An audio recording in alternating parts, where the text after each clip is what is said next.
right, so we are back. We're going to be talking about more about the Epstein files, Trump dodging accountability again, and is Russia losing the Ukraine war? Tune in for all that on Anthony Black Show. All right. Hope you all having a great 4th of July, and I hope you can spend time listening to me talk about the things that matter, things that should push us to start preparing for what possibly could happen. All right. Oh, yes, we're going to be talking about the big, beautiful bill as well. But once again, let's get into it. Like, share, comment, and subscribe. And don't forget to share this commentary. Drop a like, push it through the algorithm.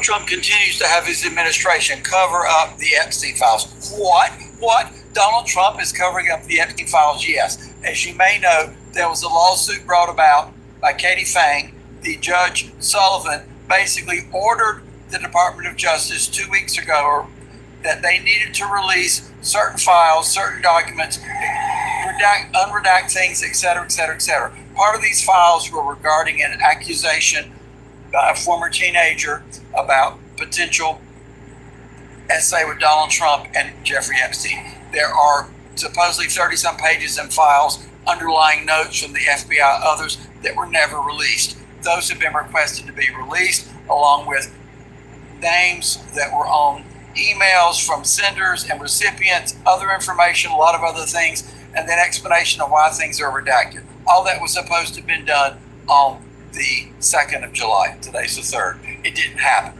It did not happen. They basically just did not comply with the judge's orders. Then Todd Blanche and Donald Trump send. But you know what this means, though? This means if laws only work for the common man and not the people, and not for the common man and not the billionaires, not the rich, all because you have money, then that means the laws are not real in this country. And that is a dangerous precedent they're setting before the people, okay? Because people will eventually get mad, all right, and revolt, all right? But we know this is reality, and most people won't, because we got bills to pay and we got mouths to feed, unless it really hits close to home. Just saying. Woodward, like the number 3 or 4 person at DOJ there, and basically he says, well, you can either just throw it all out, throw out your orders that we need to do this, or give us 60 days to do it. And then the reason that we didn't release any of those files about Donald Trump, the victim that made accusations against Donald Trump, well, they were all duplicates. Right. Well, they're duplicates, and just show the duplicates. And they were supposed to be all unredacted too. So just release the documents. That's the simple thing. You've got 3.5 million files right now that have not been released. Just release the files that they should be. Likewise, the senders and recipients' names were not supposed to be redacted. They said they're protecting victims. The victims aren't sending the emails. And the men that did this are not victims. They're not victims. What did Donald Trump say to Marjorie Taylor Greene? Oh, my billionaire friends will get hurt. His billionaire friends will get hurt. That's what he has to say. This is a man that claims he wants to make America safe. All right?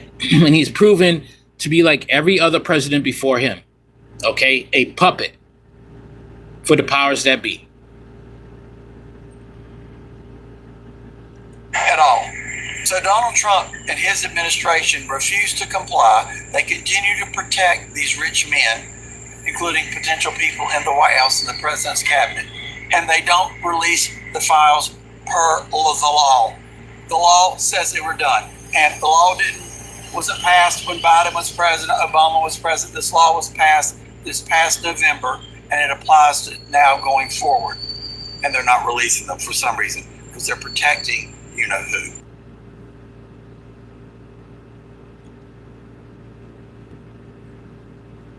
That's how it is. We have significant new Epstein files related developments. We now know the person who sent one of the most disturbing emails in the files. We know their identity. I actually reported this last week, but today Anna Paulina Luna, a Republican congresswoman, has confirmed. Remember this one? Thank you for a fun night. Your littlest girl was a little naughty. Person redacted here, her name is Susan Hamlin. Well, it gets bigger. Susan Hamlin sent this email according to Luna. She said, quote, she took a plea deal and was given victim status under previous Department of Justice. The DOJ should look into charges. Human rights violations were committed by Susan. I say that based on other files with her name on it. These women don't get to hide behind redactions. There were so many victims, none of which did what Susan did. This needs to be reopened. Susan Hamlin.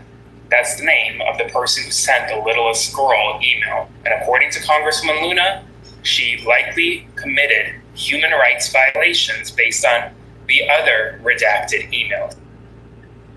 This is sick. This is so sick. Just I can't read most of the Epstein files because it's really that bad. It's really that bad. Who are they protecting? None of the people saying that have any solid evidence to prove anything. What do you mean, who are they protecting? They're protecting the people who are on that list. Trump hangs out with pedophiles, okay? His entourage. One of them was John Casablancas. Look up who John Casablancas is, okay? Look him up. Look up Ari Alexander, who used to do, had a business dealings with Nick Fuentes. Okay? There's a reason why Kash Patel is always lying and covering for Trump when it comes to those Epstein files. There's a reason why Pam Bondi, when she had the files in her desk, all of a sudden she just says, oh, the files weren't there. Okay? There's a reason why when Donald Trump said, you know what? I'm going to release the Epstein files. Before he became president, when he became president, we still talking about Jeffrey Epstein? You know why? Because who's ever in those files have leverage over all of them. Okay?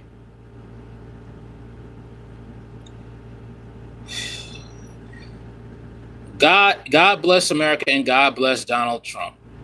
Donald Trump's a pedophile. Donald Trump is also the reasons why farmers have unalived themselves. But God bless Donald Trump. More pictures from the Epstein files have been released. In this round, most of them are just showing you people that were involved with Epstein. But there's one. Appreciate the like. Share this commentary. Make sure other people get it. Happy 4th of July. Picture that's standing out more than any others. This picture right here. Do you see that picture on the desk? Let me get you a little closer. It's really disturbing, as you can see that there is a female that is passed out on a couch, partially covered, legs sticking out. It's clear that this is one of the victims. There's even a black box shielding her identity. But let's zoom out again. As you can see, Epstein sitting at his desk, speaking to Steve Bannon, and he's got trophies of his victims scattered. Look right here. And then also, if you look right here, there's also this black box that was covering it. Clearly a picture that is shielding another victim. Again, let's zoom out and see that he has got his victims scattered like trophies. Sorry, I can't take the risk of actually showing those pics. Sorry, I can't do it. Sorry, it's too much of a risk. YouTube is very funny. Trophies on his desk. The rest of the photos include Trump, Epstein speaking to Woody Allen on the set of filming, this wild glove that reminds me of American Horror Story, pictures including Bill Gates, another selfie with Steve Bannon, former treasurer. More pictures from the Epstein files have been. It's just very much a horror show. Very much so. When it comes to Trump and this situation.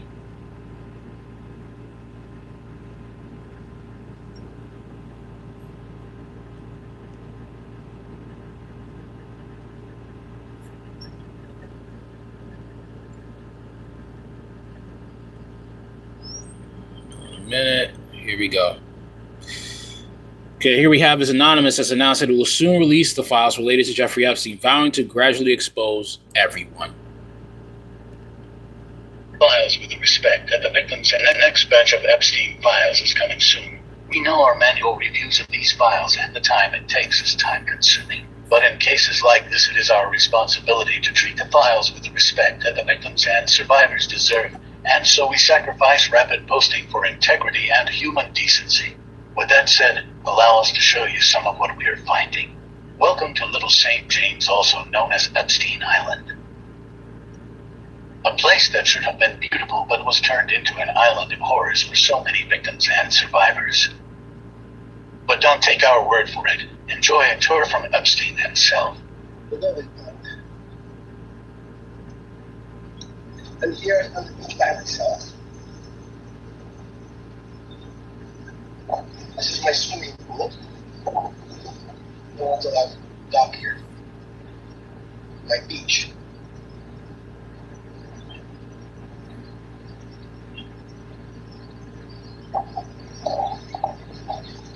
The luncheon place.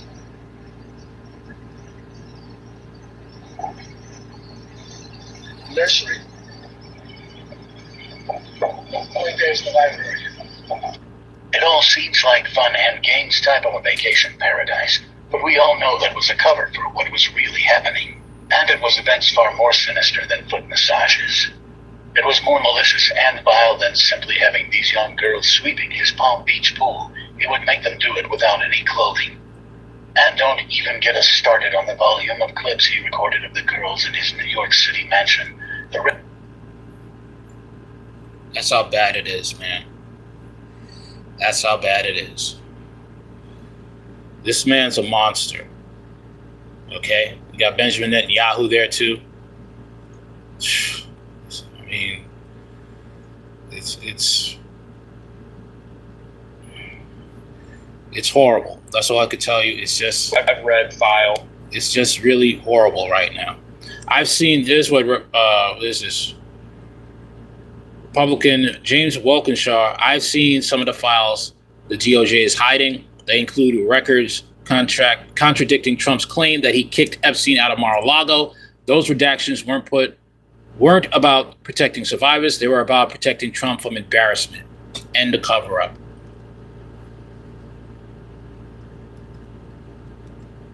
I've read files embarrassing to Donald Trump that, in my view, were illegally redacted. There's a file that's been widely reported, read into the congressional record, back and forth between Epstein's lawyers and Trump's lawyers, describing a conversation Epstein's lawyers had with Trump, where he said Epstein was never a member of Mar-a-Lago, revealing the Trump lie that he kicked Epstein out of Mar-a-Lago. It is clear the DOJ illegally redacted files to prevent, best case, Donald Trump from being embarrassed. I've read files embarrassing to Donald Trump that, in my view, were illegally redacted. There's a file that's been widely reported, read into the congressional record, back and forth between Epstein's lawyers and Trump's lawyers, describing a conversation Epstein's lawyers had with Trump, where he said Epstein was never a member of Mar-a-Lago, revealing the Trump lie that he kicked Epstein out of Mar-a-Lago. It is clear the DOJ illegally redacted files to prevent, best case, Donald Trump from being embarrassed. I've read files embarrassing to Donald Trump.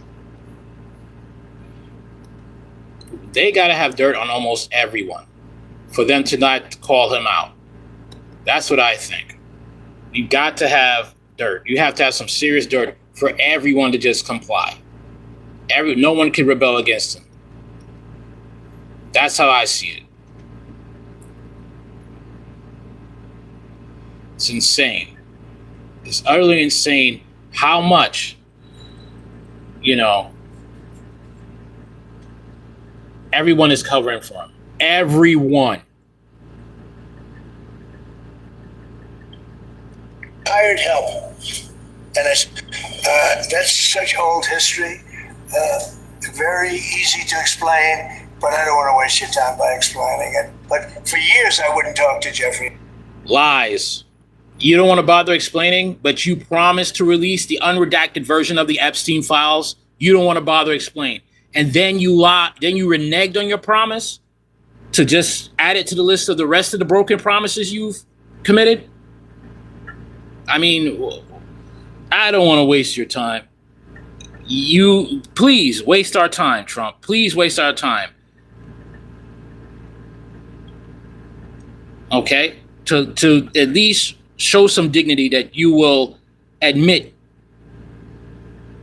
that that you could be innocent, right? Try to come on now. He can't, because he's guilty as hell. Trump is guilty as hell. Even if he knows the truth, he'll make up a lie. He lied way too much for an old man. Well, the thing is like, he'll have to lie because he has a family that they will demolish his family. If you don't think those people will try to take out his family if he told the truth? That's probably what will happen to him. Trump is in deep. He is in deep. Okay? That's how bad he is in. The amount of doo-doo he is in. He has to do everything that other country tells him to do.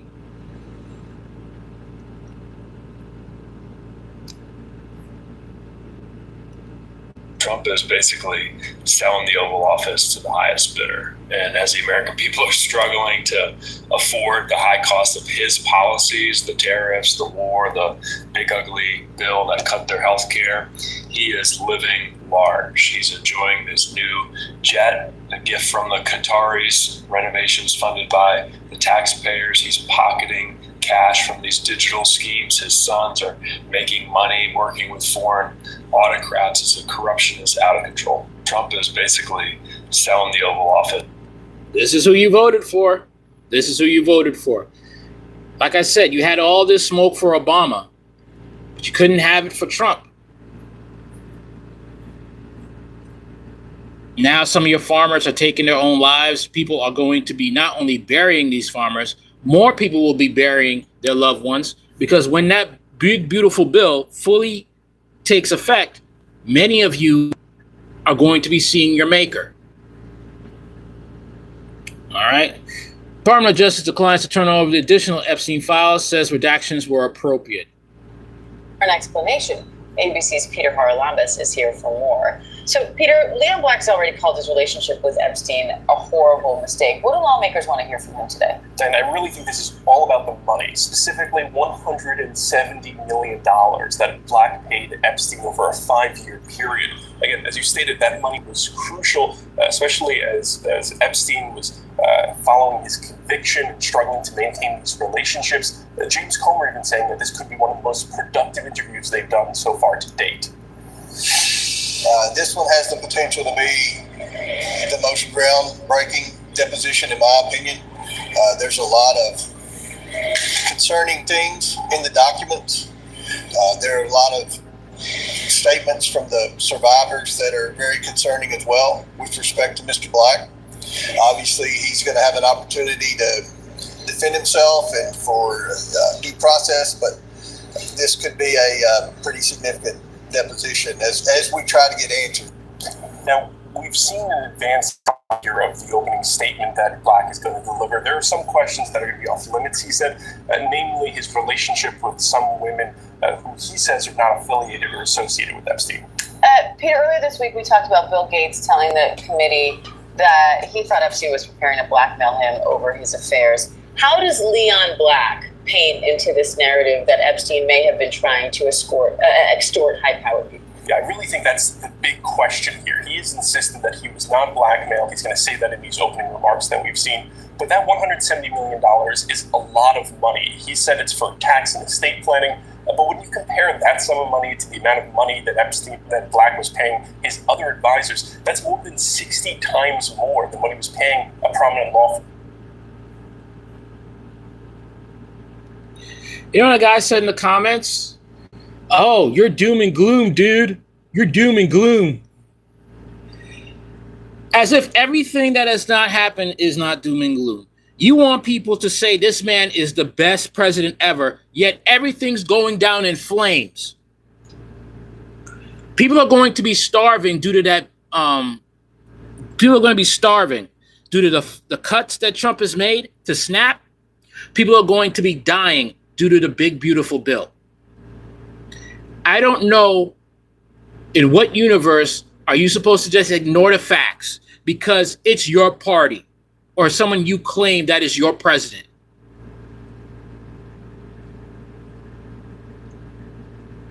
That is the thing. Republican or Democrat, tell the facts. This country has been on a decline, just to be honest with you. Okay? And you people are only happy because you get to one day rule over everyone because you were born white. That's what you want. Make America great again, at the expense of your health, at the expense of your loved ones' lives, at the expense of everything that holds this country together. Hello, Deborah. Okay? That is what you want. Children want lullabies. Adults want the facts.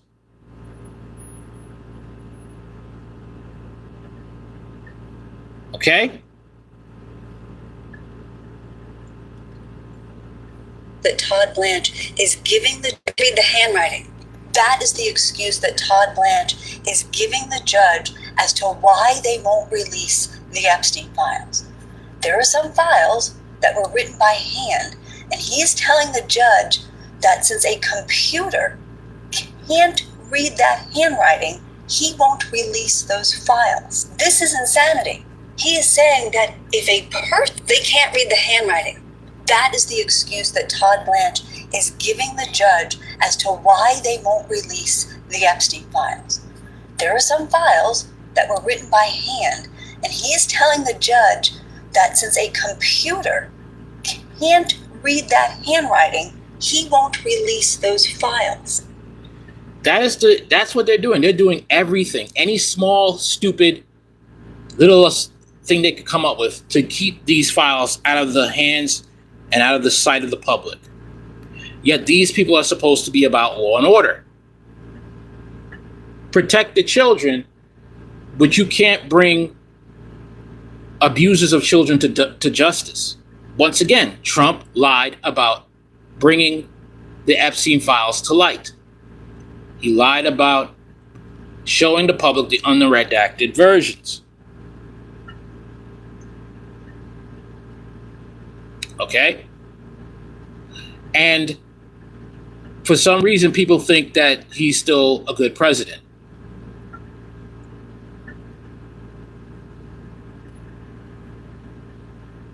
Whatever Trump is trying to hide is not our fault. How could it be our fault? It's Trump's fault that he's trying to hide this stuff. Trump is the criminal here. Trump is in those files. Trump has been putting his digits inside the bodies of underage girls. Trump has a track record of being a pedophile. Okay? He had a beauty pageant for underage girls. What grown man does that? Okay? Then wants to inspect them, these underage girls, as they undress. What respectable man of sane integrity does that? I am not lying. You could go look this up. Okay? Twiggy? And I can't take your name seriously because you sound like you're on some substances. Probably taking substances now. This is insanity. He is saying that if a person reads the handwriting, they can misinterpret what's in those documents. Twiggy, Google is your friend. Start using it.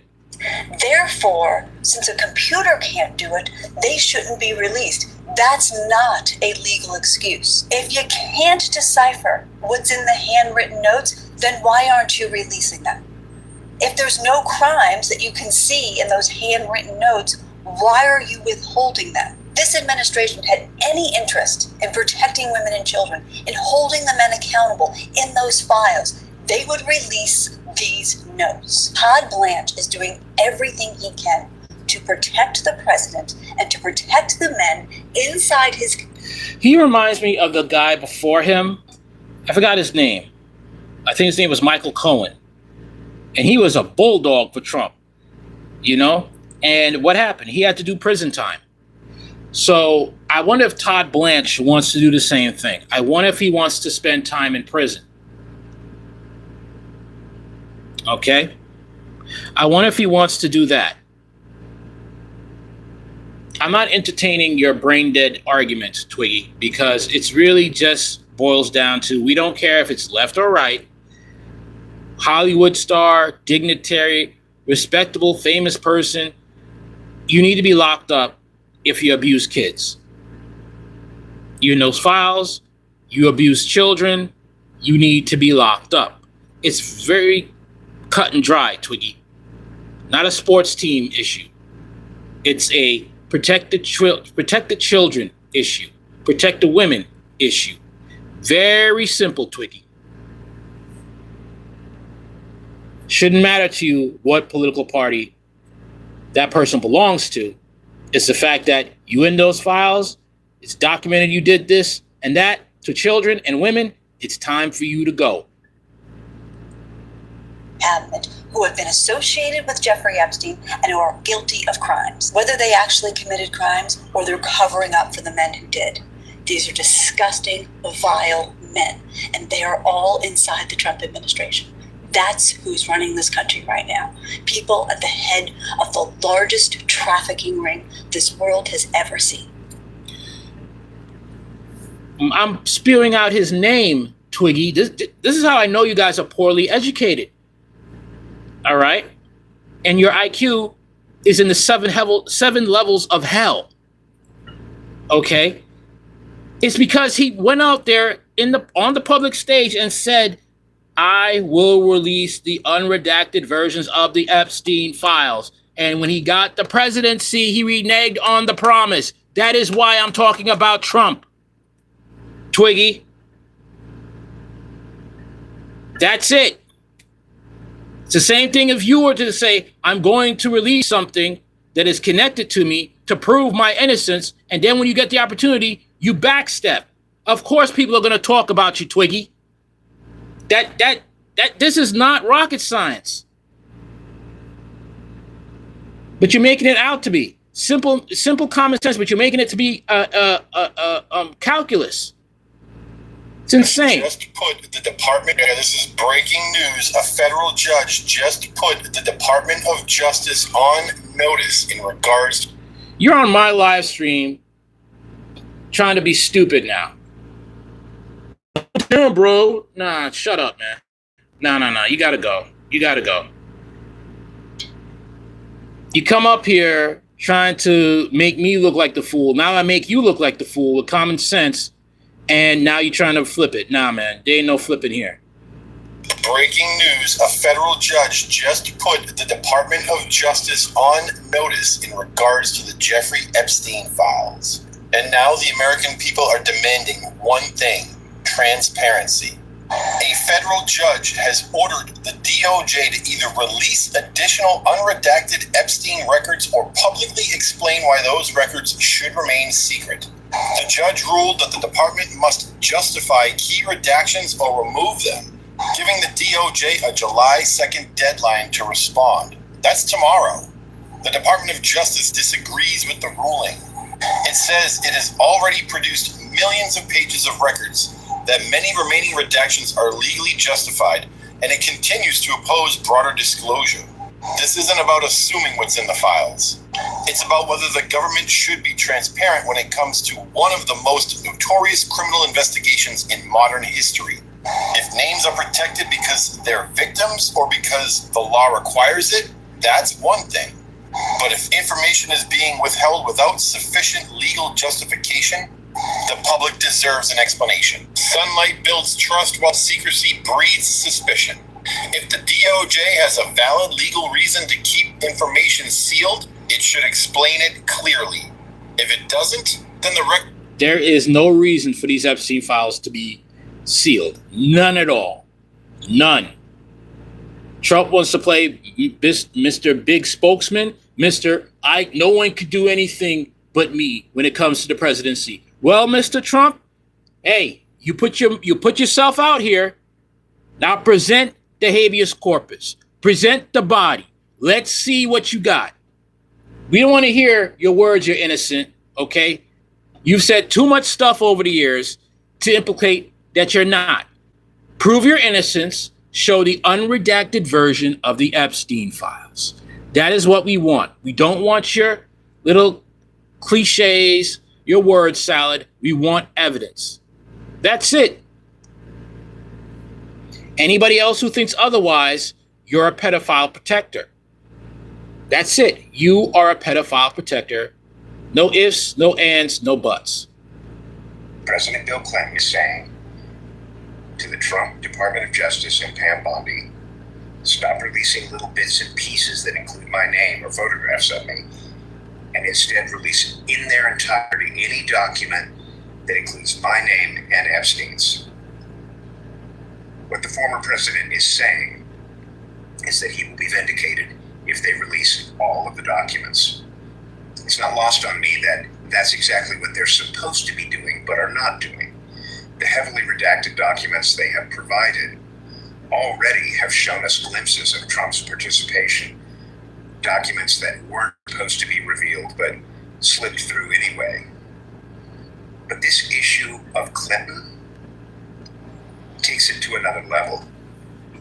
I don't think I could have imagined they would have gone here. I did imagine they would hide the files, obfuscate, refuse to turn them over. Well, the pressure's on. Even Bill Clinton wants them to release the files.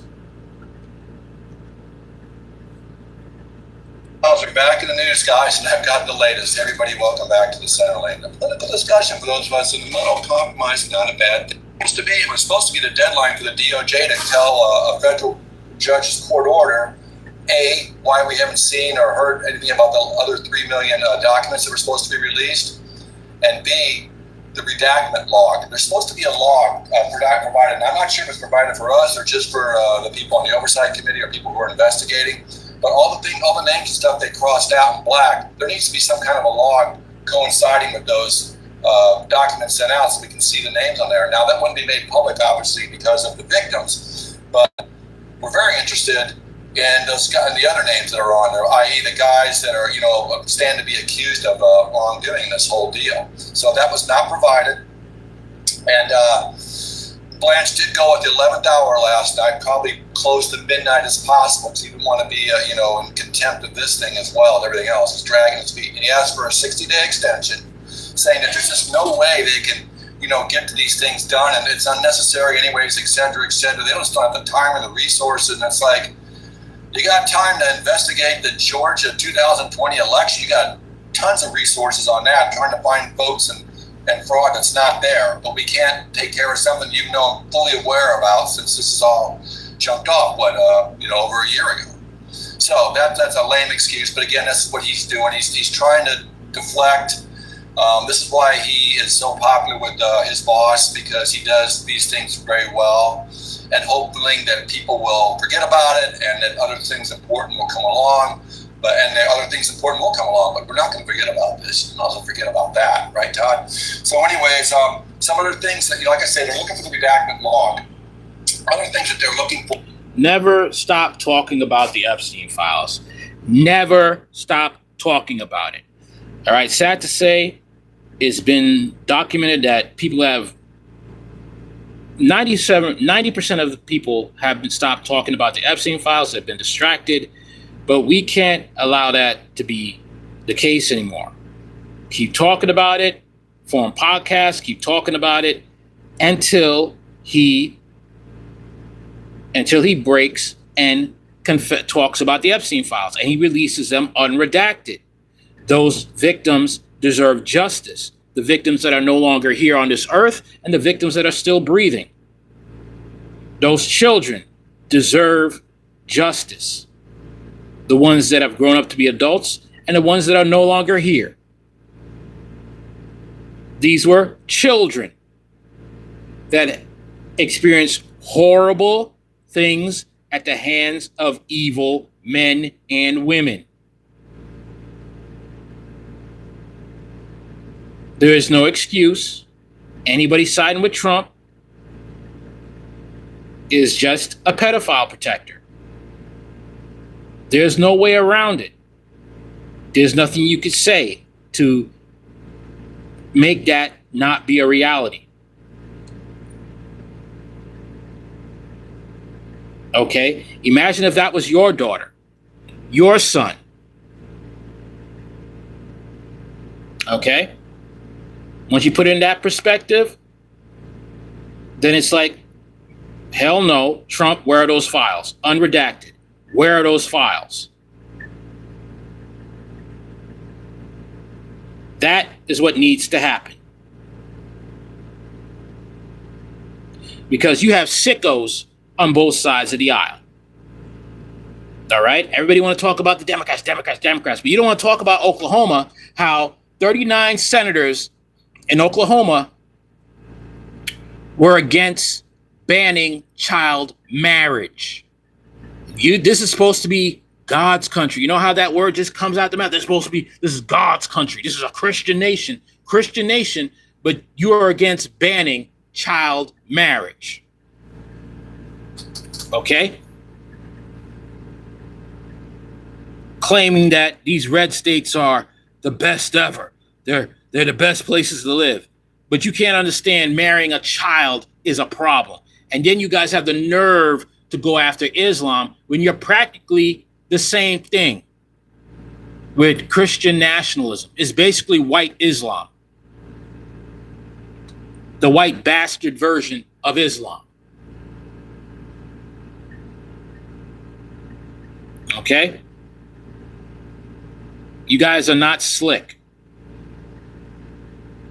Those of us who are in the know and actually know about the type of message you guys try to pull.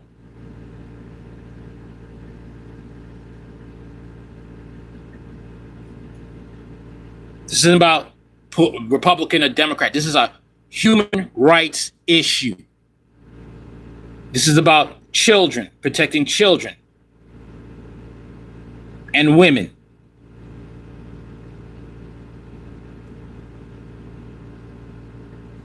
A lot of you have forgotten about that. Or what was hopefully was going to be released yesterday, but we're not going to get any of it, is these, I mentioned this last week too, the emails of Jeffrey Epstein pre-2007 are like nowhere to be found. And there is so much conversations and communications between Epstein and these guys he was providing women for and things, etc. One thing they allege is in there's a torture video that was very Sherry, I just talked about in a video about a woman that was talking about a little girl in the email as the title of it, and talking about how that person was involved in harming children. Okay? I think you just need to stop spewing things out your mouth and try to listen more. Brought after by high-powered men who were, trying to hook up with young girls and this type of thing. And everything just seems to be kind of missing. So that's a lot of focus on that right now. And then these redactments, because if they find these emails and some of these other communiques that they've had, and they've heavily redacted the things we haven't been able to see, who are these people? I mean, is there Leon Black on there? Is there Les Wexner on there? Or is there Bill Gates on there? I don't know. So that's something that's really big. Another thing that they're looking for, and they fully expect to find out about, is this FBI interview with Jane Doe 4. Jane Doe 4 was the one who accused Donald Trump of having relations with her when she was like 14 or 15 years old. There was 4 interviews. They've only been able to see one, and there was a lot of note-taking. So listen to this excuse. There was a lot of note-taking by the FBI during these interviews. Well, first off, we can't see the other. We haven't been able to get a hold of these other 3 interviews at all. And then note-taking, there's Blanche claims that they're handwritten notes. We don't have the technology to really make heads or tails of what they say or what they mean. I'm like, what? Got AI for nothing else. Give it to Google AI or you know what I mean, or ChatGPT, and they'll figure it out. Or give it to me. I can make heads or tails, and I can at least give you some idea of what's going on there. So pretty lame excuses. Now, again, now we got to wait another 60 days, see what happens. But in the meantime, July 15th, another date you need to mark on your calendars, is when Todd Blanche goes in front of Congress to try to be confirmed to be the full-time, official Attorney General. Right now, he's just the acting. I hope Anonymous just gets all the files and just starts just dumping them online, because this waiting for them to go to a court date when the person, violated the first court date, what makes you think he won't do it again? Once again, we're seeing that the fact that there's rules for the common American, but no rules for the rich elite. I'm not even going to entertain half of you guys in the comment section and be like, well, what do you mean it was the females that were abusing kids? They would have came forward. Really? They would have came forward. They would have came forward and incriminated themselves. But you see, the male abusers are not coming forward. They're hiding because they know Donald Trump isn't going to go and snitch. Yeah. Poorly educated. The Democrats, they did that too. You guys are stuck. It's like it's sports teams for you guys. I'm just seeing it. I mean, Trump was right. Trump was right. Go for the party that is completely dumb and undereducated. And that's the Republican Party. Because the majority of these voters, they live in states where the education is in the toilet.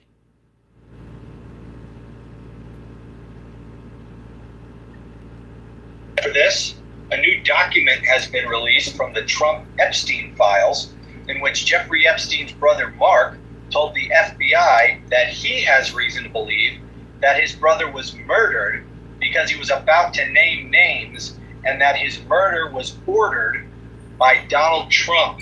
Let's play this. Ready for this? A new document has been released from the Trump Epstein files, in which Jeffrey Epstein's brother Mark told the FBI that he has reason to believe that his brother was murdered because he was about to name names, and that his murder was ordered by Donald Trump. Here's what he told the FBI. Quote, Jeffrey Epstein was murdered in his jail cell. I have reason to believe he was killed because he was about to name names. I believe President Trump authorized his murder. This was submitted to the FBI. This was released as part of the required production from the Department of Justice.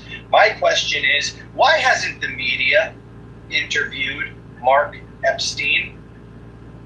Why hasn't he at least been given an opportunity to tell the American people why he believes Donald Trump ordered the murder of his brother? I mean, he told the FBI, I have reason to believe he was killed because he was about to name names.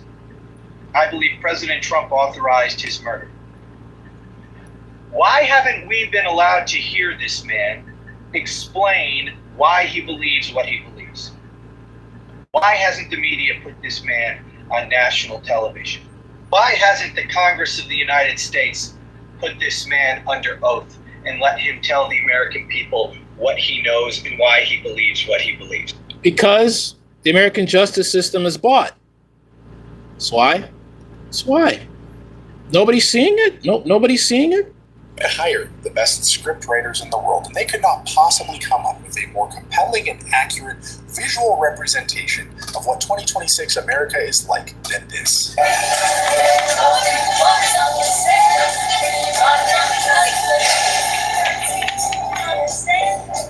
It's almost too on the nose. The infrastructure that is supposed to be protecting young women and girls from violent assault is actually doing the opposite. It's enabling it, it's equipping it, it's participating in it. Thankfully, no young girls or women were harmed in the making of this film, but they were harmed in the Epstein files. And today is the last day for Todd Blanche to comply with a federal court order that he either release the rest of the unredacted Epstein files in accordance with the Epstein Files Transparency Act that, oh, by the way, was passed last year, or give very detailed explanations as to why he is protecting certain people and redacting certain names, even though they are clearly not victims. Basically it. This is the world we live in. We're living in the boys' universe. We're living in the boys' universe. Trump is Homelander. The people on his side are either the Deep, A-Train. Who else? Who else is on the boys' roster? It's basically Queen Maeve, Starlight, the naive people in there. It's basically what we're living in. And one of these days, hopefully, we'll have a Billy. Who knows? We'll have a Billy Butcher. But in this universe, I don't think we have more villains than we have heroes. That's the thing. We got more Negans than we got a Rick Grimes. That's what we got. Let's talk about the food cuts, you know, what it means for schools and farmers. We have some big news right now. The Trump administration has officially cut more than $1 billion worth in funding aimed at helping schools and food banks purchase from local farmers. According to the nonprofit School Nutrition Association, multiple states were recently notified of these funding cuts. Right now, in 2025, an estimated $660 million in funds were supposed to go through local food for schools programs in 2025. And while that will now be cut, it's no longer available. And according to reports from The Independent and others, the reason why this funding was cut was because of Doge and Elon Musk. Essentially, the purpose of the Local Food Purchase Assistance Cooperative Agreement Program is to provide food to food banks and organizations that reach underserved communities. And the goal is to purchase from local farmers to support our farmers. And yet that's no longer going to happen for reasons, just because they want to cut more spending. I'll do a full breakdown on my Substack. This is what's happening under Trump. Schools and farmers. You already got farmers losing their farms and they're taking their own lives. How is this making America great? I just want to know. I just really, really want to know. So on the next news, we're going to be talking about how America is not a racist nation.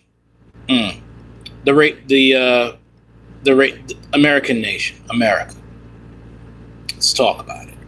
On June 23rd, 2026, members of the New York State Police Bureau of Criminal Investigation arrested James A. Crosby, 49, of Binghamton, following an investigation into an alleged threatening social media comment directed at New York State Senator Lee Webb. Crosby was charged with making a terroristic threat as a hate crime, a Class C felony. The investigation determined that Crosby posted a threatening comment on Facebook in response to a WBNG news story featuring Senator Webb at a Juneteenth event.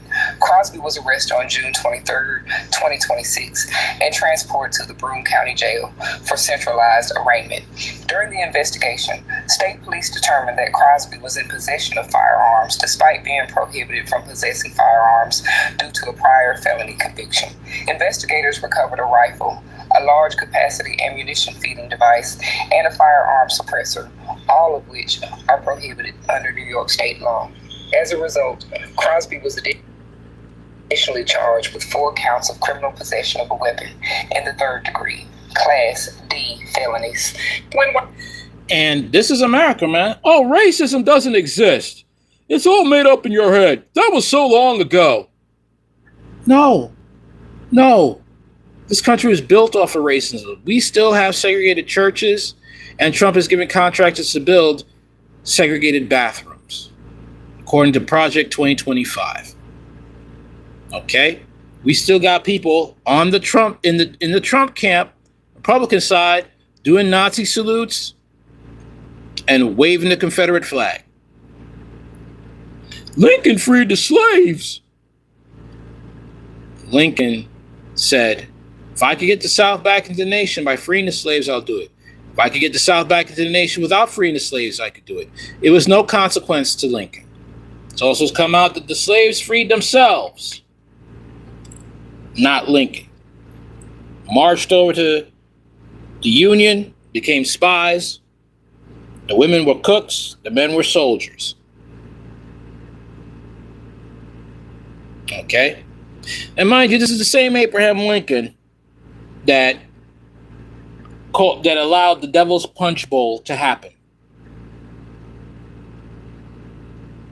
Rounded up blacks, buried them in these underground prisons.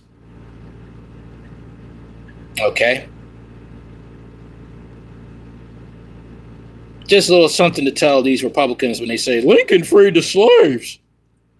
ITUK people get exposed. The first thing they often do is say, I have a black family member, as if that automatically erases what they said or did. Having a mixed grandson, a black friend, or black relatives doesn't make someone incapable of being racist. I hope the mother of the child keeps him away from the black grandson.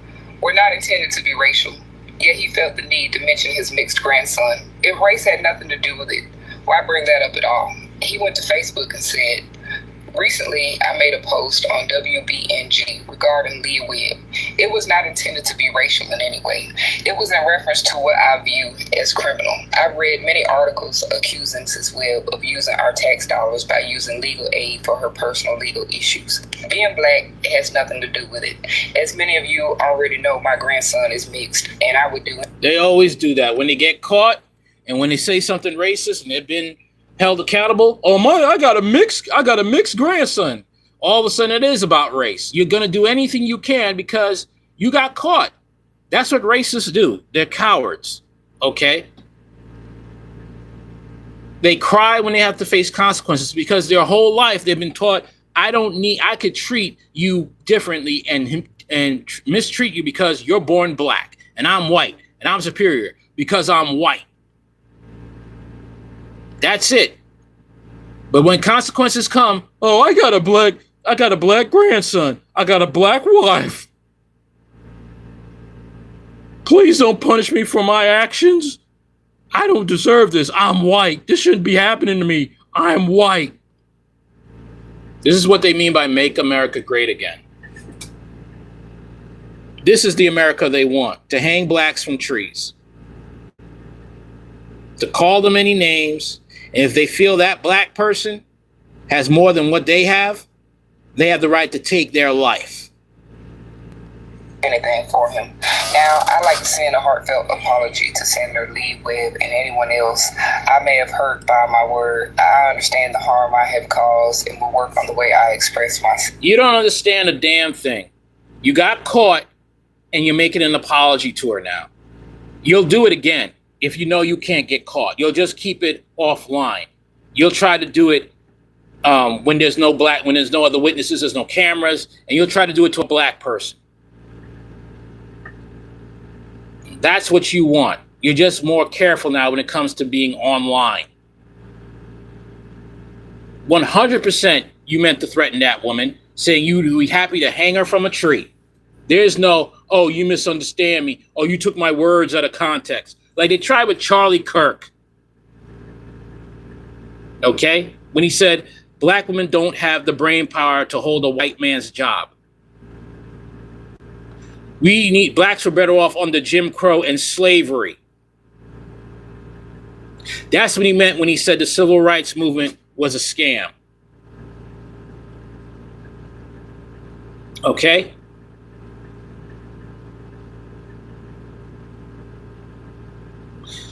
How they try to pull off crap.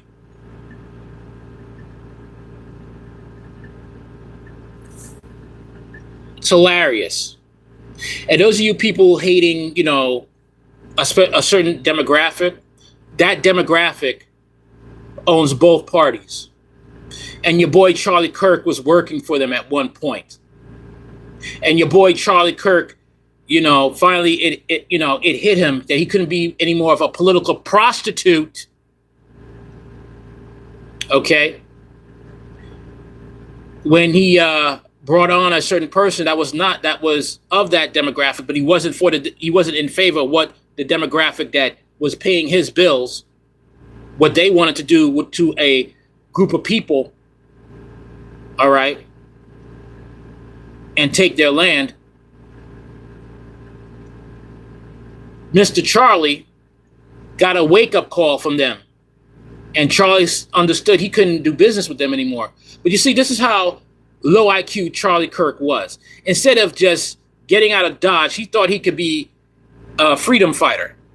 Someone must have told him that this isn't a Warner Brothers Hollywood movie. This is real life. That is why Charlie ain't here anymore.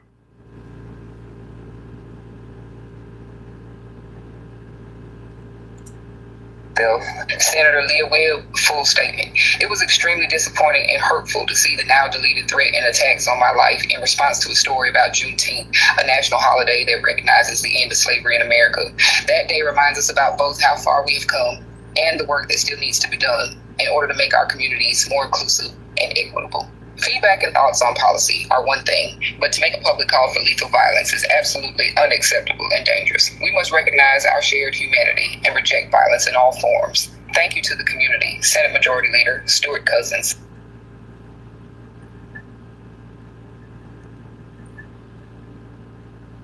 Leah Webb is a congresswoman who represents New York's 52nd District, and she spoke at a Juneteenth flag-raising ceremony in Binghamton, New York at the City Hall, where the celebration there included some prayers. And I find it interesting, people always want to make excuses for the Confederate flag. The Confederate flag stands for the right to grape, murder, sell, eat, and make shoes out of human beings with black skin. When they talk about Southern pride, they talk about that too. That's their Southern heritage. Owning, graping, selling, eating, and putting on the shoes made out of black skin. The Confederate flag stood for the Southern way of life, and the Southern way of life is owning black slaves. That was what they pride themselves on, because a slave was very much precious financially in those times, because they were too lazy to pick their own damn cotton. So whenever I hear some white person talk about and try to stand up, or even a black person stand up for the Confederate flag, I'm going to tell the truth. And that's what the truth is. Maintaining slavery. That is what the South fought for. Don't believe me? Read the quotes from the generals of the South. That's what they fought for. Nothing more. And even some singing.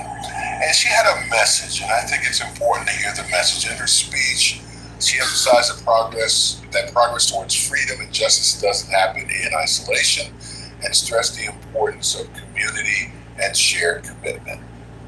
Now, you would think that that would be a message anybody could get along with, right? But apparently there were people that didn't. And one of them was a gentleman named James Crosby, 48 years old, a Binghamton resident. And according to New York State Police, he allegedly went into the comments on the local station, WBNG, on their Facebook page, and he posted about the ceremony. And he posted a message to the senator as well. And I'm quoting him in the message. It says, quote, "I'd be proud to hang you from a tree." So the New York State Police quickly launched an investigation, and eventually Mr. Crosby was arrested on June 23rd, is now facing felony charges of making a terroristic threat as a hate crime, is being held in the Broome County Jail without bail. As he should. As he should. And I hope they throw the book at him. And those of you here who are black, make some calls to make sure he gets hit with the fullest extent of the law. An example has to be made out of people like this. Because this is what they mean by make America great again. Being able to hang blacks from trees and call them derogatory names and soon to own them. That is what they want. Black people are still known as 3/5 of a human being according to the U.S. Constitution. That should not be in 2026.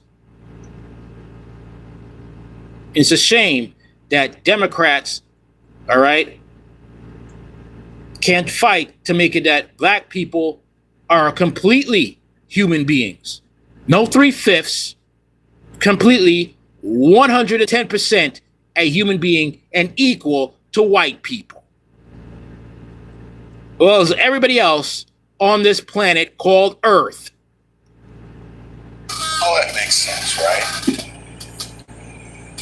I just want to say something about this. First of all, there's no place for political violence or the threat of political violence in this country. There's no place for it. And I don't care if you're a Republican or a Democrat or an independent or a democratic socialist or a communist or anything else. Oh, by the way, Leah Webb, black woman. James Crosby, white man. And you hate to make things about race all the time, but sometimes that's what they are. Because at the end of the day, we really know what this was about, right? People like him don't understand the need for things like Juneteenth and just wish people like Leah Webb would go away. But she's not going away. And I have some advice for black folks and white folks, so I'm going to give it to you. I don't care if you like it or not.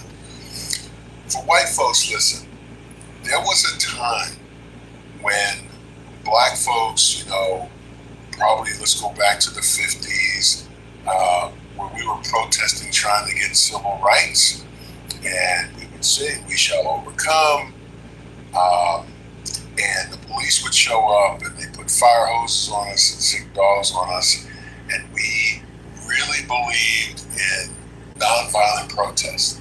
I can tell you that the generations that are younger than the older baby boomers, I'm a young baby boomer. My wife's a Gen Xer, even though we both consider ourselves baby boomers. And everything younger than us, we don't play that shit. You're not going to sick dogs on us. You're not going to put water hoses on us. And you're not going to make threats like this against us. We're not afraid anymore, right? People like James Crosby don't scare us. So you need to stop with that shit. Those days where you're trying to get back to it with people like him, when you say make America great again, part of it is keeping black people, brown people, women in their place. We don't play that. So you need to get that out of your head, right? We're not going to fight violence with non-violence anymore. Pretty much. That's not happening anymore. It's not. This is the type of America they want. So I don't believe this is necessary, but I don't appreciate you much like that. You can handle it. Why come y'all going door to door? Why you speak away in houses? This is Pinellas County, Florida, and this guy just saw 3 college students going door to door. What are they doing? They're handing out flyers for their summer job, a car detailing business they just started. But wait, those facts are apparently enough for someone like this guy to think that this is a situation that requires him to spring into action, not before, of course, arming himself, because, America and all, and to aggressively confront these 3 kids. They have a car detail business, and this Neanderthal thinks he has the right to do this to these children.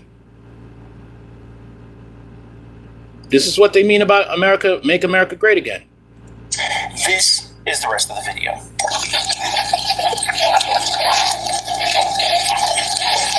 Oh, that's crazy, yo. Show me your business card. Oh, anyway.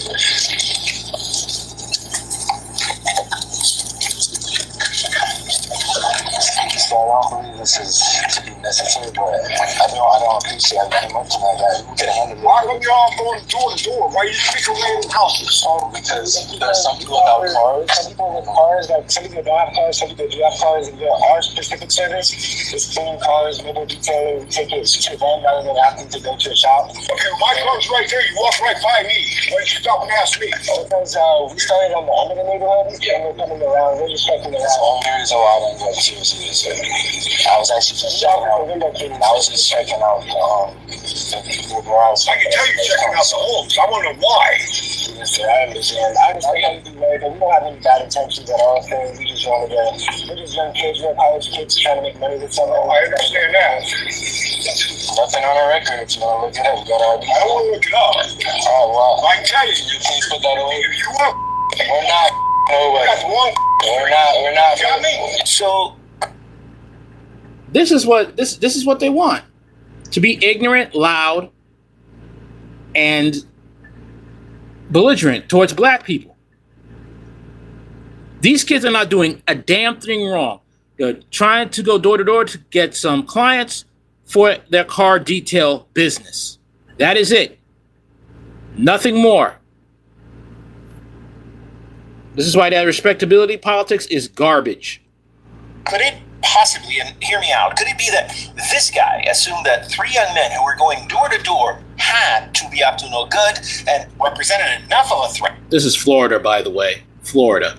To his community, of course, that he needed to hold them at gunpoint not, mind you, on his own property, but on the sidewalk, based solely on the fact, drumroll please, that they, let's say, they didn't share his complexion. So let me get this straight. There's a piece of America that has to deal with the following situation. If they're young and they don't have a job, then they're called lazy. If they do have a job and do the most American thing imaginable, which is to create a company and then hustle to get the business instead of waiting for the business to come to them, they're accosted and then threatened and told, you're in the wrong street.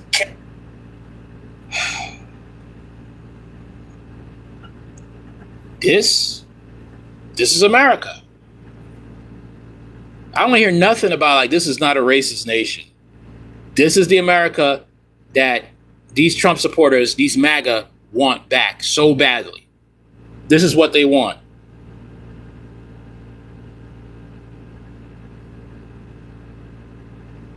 And this is what MAGA has cost everybody. Prepare to starve. So the Trump administration is shutting off SNAP benefits in November. They're not going to pay it. What happens in November? Things are given. Yes, it is a racist nation. You just saw this. Okay? You just saw what happened. Typical scumbag. Well, go. You got to go. Goodbye.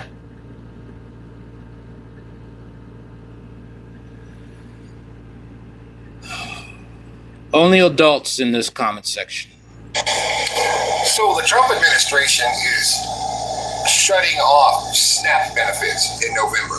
They're not going to pay it. What happens in November? Thanksgiving. Where are the poorest states and who are the poorest people that depend on SNAP? Red states and poor white people. Yes, he'll be cutting off food stamps, as many states still call them, to the poorest white Republicans in the middle of Thanksgiving. This is what Make America Great Again, right? Make America Great Again. Everybody is going to be, they want everybody poor. Make America Great Again.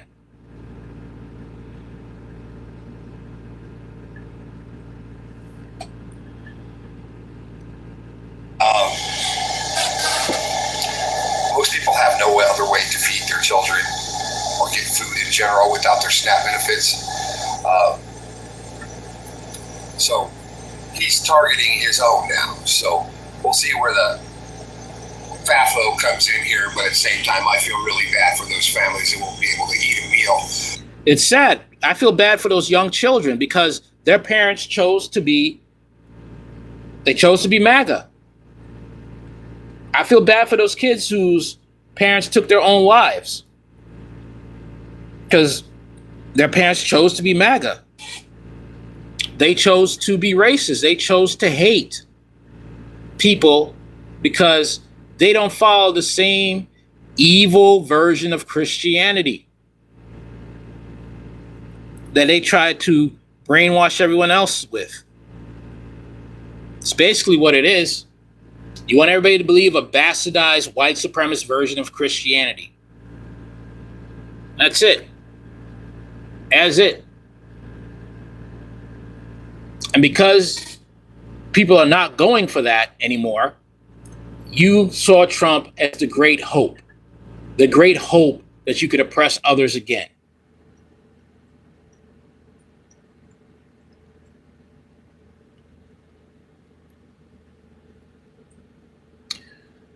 All right.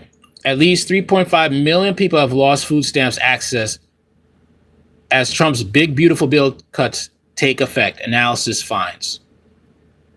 Interesting. Consumers are facing price pressures as the cost of groceries and gas rise. The pace of inflation is expected to increase in the coming months, according to the survey of professional forecasters.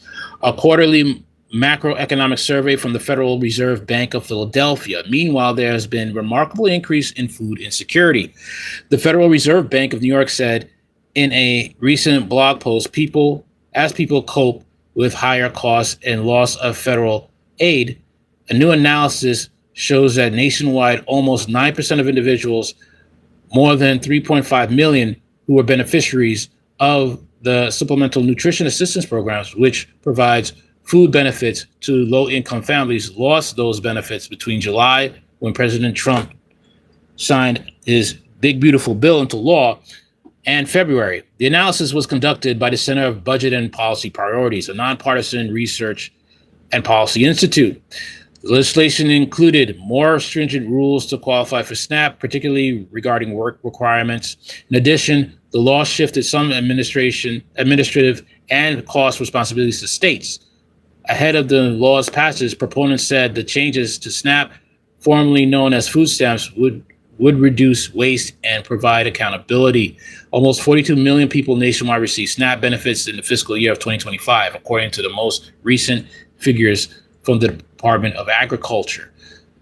As states implement the changes, some are already experiencing dramatic declines in SNAP participation, according to the CBPP, which used data from the Department of Agriculture and state programs. Arizona lost 51% of its SNAP beneficiaries, according to the CBPP. Based on this recent state data, Arizona already faced issues with food benefits, including understaffing that contribute to higher coverage loss, where it's seeing now, according to Joseph Laboria, Senior Director of Research on Food Assistance Team at CBBB. State data suggests that 20% of SNAP beneficiaries in Louisiana have lost benefits, according to the CBBB. While most 16% in Tennessee and nearly 50% in Virginia have lost benefits, SNAP participation has declined in every state. CBBP found yet the unemployment rate has held steadily at about 4% since July. Consequently, it's very unlikely that reduced need in prompting SNAP participation to fall, CBPP said in its report. Republicans' One Big Beautiful Bill Act included $187 billion in cuts to SNAP, according to the Congressional Budget Office. At the time, CBPP called it the biggest cut in the program's history. The new law requires states to help pay for SNAP benefits, which were previously a federal obligation. To limit how much they must contribute, states can bring down their error rates, that is, underpayments or overpayments of SNAP benefits. However, curbing those errors rates may result in individuals losing access to SNAP, according to CBPP. Okay. You know what's funny though? Trump is doing all this stuff and you root for him, but he has never missed a meal. He doesn't know what it's like to work for food. He doesn't know what it's like to pay for medical insurance. He does not know what it's like to struggle. Yet you voted for this man, and this is the fruit of your vote. The OBBBA also created stricter rules for people accessing SNAP benefits. Previously, certain individuals were limited to 3 months of SNAP benefits every 3 years unless they work 20 hours per week or they qualify for an exemption. Legislation expands those work requirements to individuals ages 55 through 64, parents of minors, children ages 14 and up, and people who are homeless, veterans, or former foster youth. Certain legal U.S. residents who are not citizens are now ineligible for SNAP benefits. The size of SNAP benefit payments is based on relatively complicated calculations that takes into account the number of people in household and their income and expenses, Labira said. This is the fruit. This is what you voted for.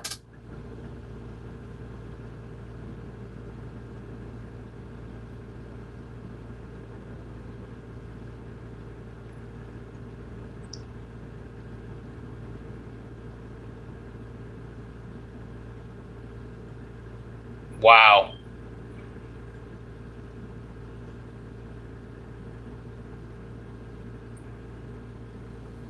Wow. It's amazing how Trumpers could, be okay with this.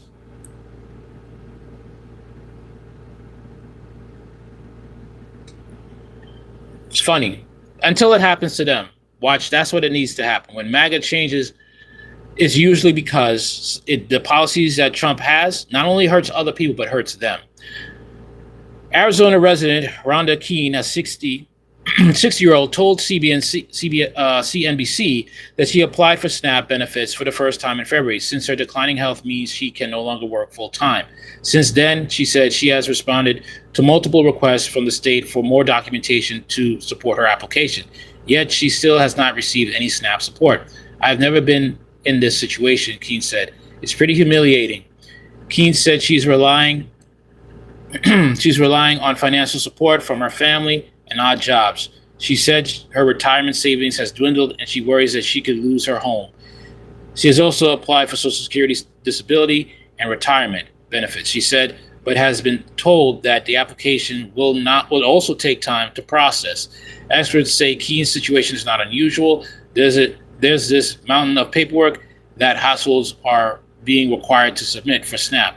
As states seek to lower their payment error rates, the borrower said people are getting cut off because they can't get through their paperwork not being approved, or they're being improperly denied. These policies are not going to hurt just MAGA, they're going to hurt everyone. And unfortunately, that is when MAGA will see the light.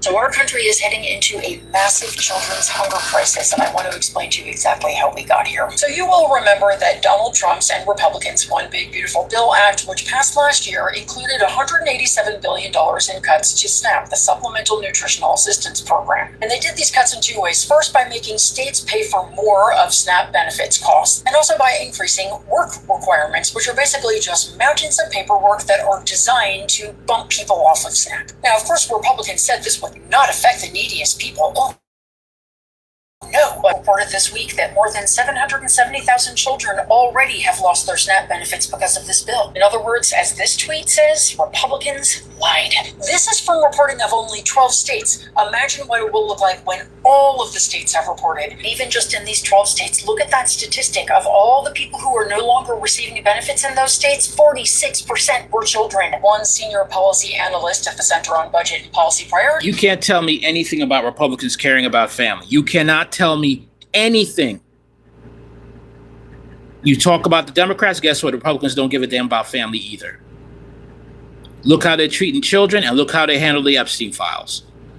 He said, although children weren't the intended targets of the legislation's changes, they're increasingly collateral damage. And the ironic thing is that this will not save the United States money at all. As one expert in child hunger said, children who receive SNAP benefits are healthier, have better academic outcomes, use hospitals less often, and have better mental health as teenagers. In other words, feeding our children saves our country money. She called the situation a, quote, public health crisis in the making, and likened hunger during early childhood to a brain injury. The ProPublica story ends by talking about one single mother of five named Anna Alvarez, who was cut off from her SNAP benefits in September. The article says she clips coupons and has cut out trips to the zoo and restaurants with her children. The slow season at the restaurant where she works is about to hit, and as summer temperatures rise, she wonders how she will afford her electric bill, her rent, and her car payment. On paper, she qualifies for SNAP. She has a job, but she's been cut off, and she has reapplied, but the agency keeps telling her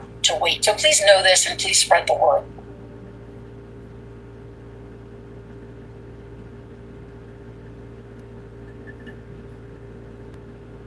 I read the news so that you don't have to. So apparently America cut food stamps and now grocery companies are complaining, where did all the customers go? Because shockingly, when millions of people have less money for groceries, grocery sales go down. As you can see, the headline says, Trump cuts to grocery subsidies bite US food companies.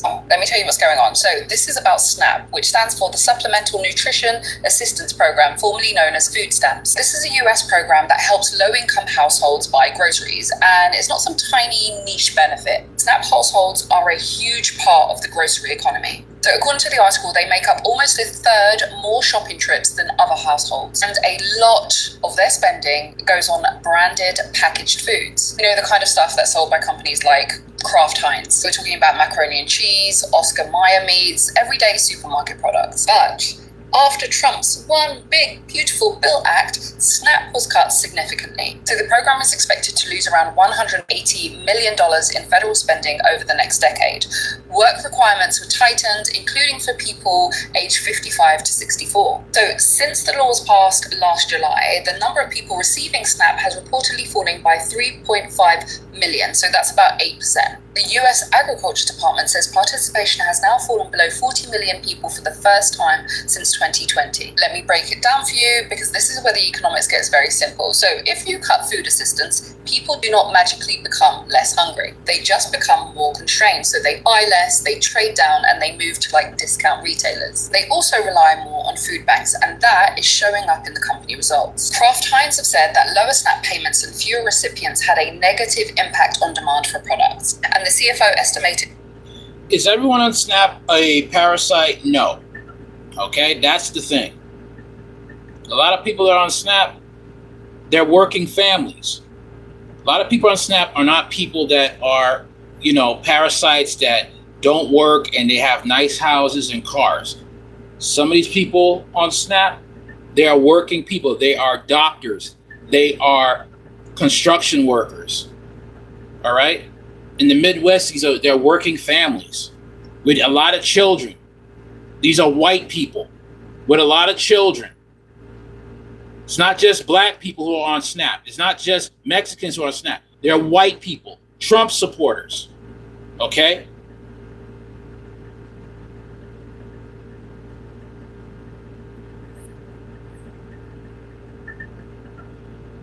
Yes, there are white people on welfare. There are white people accepting SNAP. Okay? There are white people on Section 8. There are white people in affordable housing. Casper. Most white people are on welfare.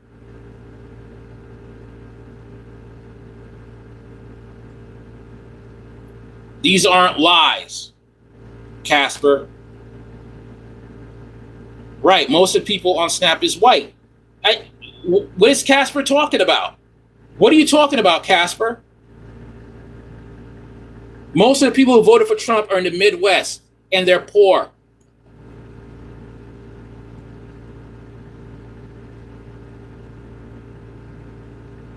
Casper is just, the favorite raccoon. He thinks they will like him and pat him on the head for speaking lies. That's the thing. When the food stamps were getting cut, do you know how many white people were complaining on TikTok? White people, single mothers, talking about they have more than one baby daddy. Casper, what are you talking about?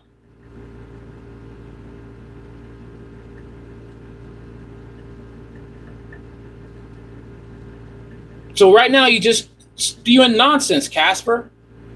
I don't know what to tell you.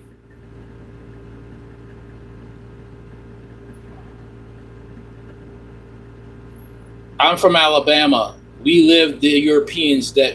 Okay, I'm sorry. You can't even type correct sentences. You got to go, Casper. Sorry. Peace out. Continuing.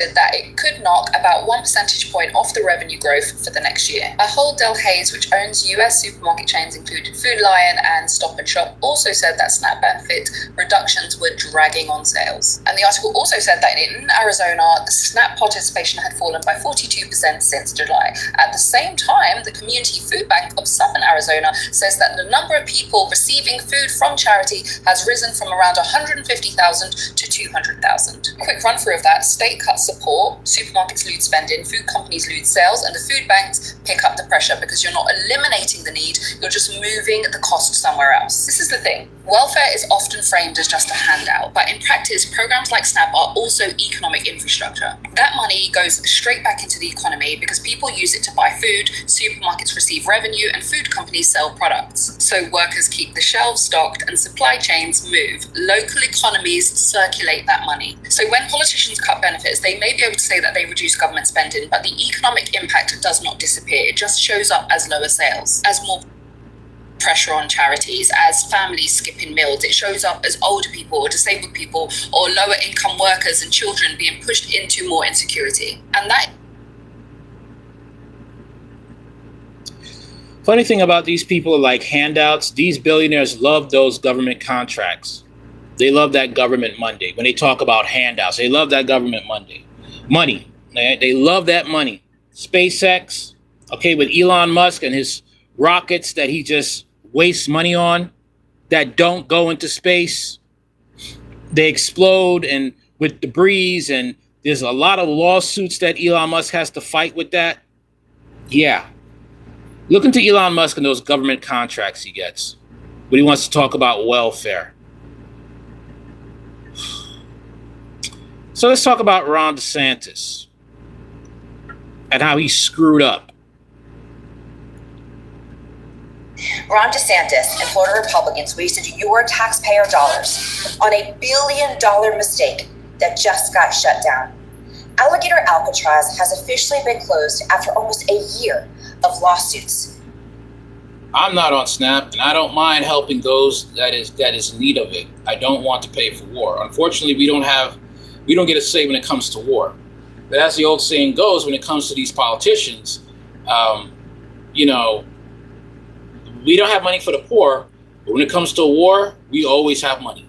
Always. No money for the poor, but we got money for war. This is why, if you could help it, don't go to the military. Why? Why are you going to the military? You're not fighting for freedom. You're fighting for corporations. That's who you're fighting for. Investigations, chaos, and corruption. Governor DeSantis swore up and down that the federal government would reimburse us, but we're still waiting. Floridians are on the hook for over $1 billion price tag that they didn't ask for. Our Democrats have been fighting for accountability and transparency from the very beginning. That does not stop until this debt is paid off and no family in Florida has to give a single penny to this monumental failure. Floridians deserve leaders focused on the challenges families face every single day. Lowering costs, making housing affordable, expanding access to healthcare, strengthening our public schools, and protecting our environment. Not politicians who exploit human suffering and waste public dollars for political gain. That basically.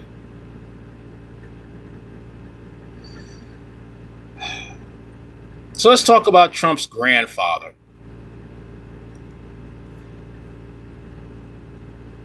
We learned some stuff today about Trump. Donald Trump's grandfather, Friedrich, illegally emigrated to the United States, fleeing Bavaria in fear. Do you know that was the exact reason he was so uncomfortable in his meeting with German Chancellor Friedrich Merz? Now, many foreign leaders will get on their knees and grovel with some ridiculous golden gift, but what Friedrich did was he brought a birth certificate. That birth certificate was a subtle rebuke of everything Donald Trump is currently doing because it was the birth certificate of his grandfather. It was political brilliance because Friedrich Trump fled Bavaria at 16 years old in the middle of the night in fear because he did not want to be conscripted. You could say that Donald comes from a long line of draft dodgers. Bavaria called for 3 years compulsory military service, but that was not for Friedrich. He came to the U.S. in 1885. He'd become a citizen in 1892, and he would change his name from Friedrich to Frederick. And all Friedrich wanted to do in America really was to make money, so he went out west and spent his time taking advantage of the Klondike gold rush. He wasn't doing any mining. He was in fact mining the miners, setting up restaurants and hotels which doubled as brothels. In 1901, he went back home and he married a woman named Elizabeth Christ. We'll go back to America for a bit, but in 1905, they were done with America. They went back to Bavaria and tried to permanently resettle. Government remembered the way that he fled the country, so they put out a royal decree for his deportation. Begged for Donald Trump's grandfather, Friedrich, Sorry about that. to the United States, fleeing. Friedrich wanted to do in America really was to make money. Here's my thing. You go out west. How did you get women to follow you to these brothels? How did you get women to agree to be prostitutes? That's what I want to know. How did he do that? Were they even women of legal age at all? That's a curiosity. I also wonder. I shudder at that because I don't understand. How did he do it? Curiosity. went out west and spent his time taking advantage of the Klondike gold rush. He wasn't doing any mining. He was in fact mining the miners, setting up restaurants and hotels which doubled as brothels. In 1901, he went back home and he married a woman named Elizabeth Christ. We'll go back to America for a bit, but in 1905, they were done with America. They went back to Bavaria and tried to permanently resettle. The government remembered the way that he fled the country, so they put out a royal decree for his deportation. Begged for mercy, saying this would upset his wife. She wanted to stay there. He had a young child. He asked for someone to care. Despite his legal problems in his own country, he'd come back to the U.S., settle in Queens, where he would eventually die. Sticking with the concepts of immigrants and rioting and public disturbance, let's talk about Friedrich's son, Fred, who was Donald's father. Fred was arrested in May of 1927 at the age of 21. This was reported in the New York Times. It was centered around an unauthorized march of the Klan with over 1,000 robed Klansmen marching through Jamaica, Queens. So there was then a free-for-all battle. There was a big fight between those guys and the police in the middle of the street. Fred Trump was arrested on the charge of refusing to disperse. He would not be charged with the crime and he would ultimately be released. But this is always a funny detail when you think about the Trump family. The thing is, all this history really upsets the Trump family. In The Art of the Deal, Donald himself wrote that his grandfather came here from Sweden. What a strange lie to tell, isn't it? Because the truth is, none of Donald's grandparents were born in the United States, and only one of his parents was born in the U.S. Because his mother, Mary Ann McLeod Trump, was born in Scotland. She came to the U.S. when she was 18 years old. Came here in 1930. She became a naturalized citizen in 1942. Well, this combines to let you know why little Donnie here looks like he was about to shit himself in the Oval Office. Pretty much. Because, the truth is being exposed about Trump, I got into this political space in 2019, okay, when, that the pandemic era was fresh. And I didn't know much about Trump until I started doing some research. And, the guy's a scumbag. Found out a lot about him and how that, Democrats and Republicans are working together to undermine Americans. This is Trump, around 6 years old, standing next to his first grade teacher. And here he is at 11 years old on vacation. Now, between here and 8 years old, it's reported that Donnie Boy became a millionaire thanks to gifts from his daddy. Then, in 1968, after graduating college, his daddy gave Donnie his first job and reportedly paid him around $1 million a year. And as you probably know, his daddy ultimately gave Donnie $403 million. Anyway, now that America has an affordability crisis, by the way, this is a food line in Oregon, and the Trump crime family is literally making billions of dollars from blatant, unprecedented corruption. And he's demanding that we pay him $230 million from our tax dollars. It should be noted that there's no evidence that Trump has ever shopped for groceries for himself. And he hasn't flown commercial in decades. By the way, I love that this says rump. And he's gotten years of free healthcare at our expense. So why should anyone believe he even understands what it's like to need a job, pay for skyrocketing health insurance or medical bills, or even buy eggs? It's said that to whom much is given, much is expected. But it sure appears that Trump expects more and more while we get less and less. He has never struggled in his life. He has never been the common man. Yet people voted for him. Terrible track record in business, horrible with women, and they picked him. Mainly because he's just like them. A failure failing up. During military service, Friedrich was required to serve, telling us who belongs in this country and who doesn't. So let's talk about his family, shall we? Trump's grandfather was born Friedrich Trump in 1869 in Bavaria. Germany had mandatory military service. Friedrich was required to serve. Instead, he chose to escape the country altogether. He was 16. He bought a one-way ticket, boarded a ship, and sailed to America without completing his military service, without officially registering his departure, without doing a single thing he was legally required to do before leaving. He just left. And this country welcomed him anyway. Eventually, he made his way to the Pacific Northwest. Then he followed the gold rush into Canada. During the Klondike Gold Rush, he moved to Yukon and made his fortune operating a restaurant and brothel for miners in Whitehorse. This is not an interpretation. A contemporary Yukon newspaper reported on it directly. The rooms had weighing scales in them, so miners could pay in gold dust for rigorous services. The bulk of the cash flow came from the sale of liquor and sex, and that money got passed down. That is the foundation. That is his foundation. So when Friedrich had enough, he packed up his stuff and went back to Germany, got married, and tried to reclaim German citizenship and settle back home. Germany, however, said no. A local council letter from 1905 informed Friedrich that his citizenship would not be reinstated, and that he had 8 weeks to leave the country or be deported. The official reason? He had illegally left Germany to avoid military service 20 years earlier and never bothered to officially unregister from his hometown. Germany deported him for being a draft dodger. Now, here's where history hands us something extraordinary. Friedrich Trump did not go quietly. This man wrote a letter to the Prince Regent of Bavaria, begging, and I mean begging, not to be sent away. He wrote, "We were confronted all at once, as if by lightning strike from fair skies, with news that the High State Royal Ministry has decided that we must leave our residence in the Kingdom of Bavaria." I'm just going to move right on. We're going to talk about, all these lies on mainstream media that Russia's losing the war in Ukraine. Okay, let's get it. People actually think Vladimir Putin and Russia is losing the war. Super uneducated people, gang. So you feel me? Stop listening to the media. You know who runs the media? America. America runs the media, gang. You feel me? So Trump is the goat of what? Pedophilia, theft, lying, abusing women? Is that what you want to call the greatest of all time? That's really who you want to, that's the hill you want to die on. That is the hill you want to die on.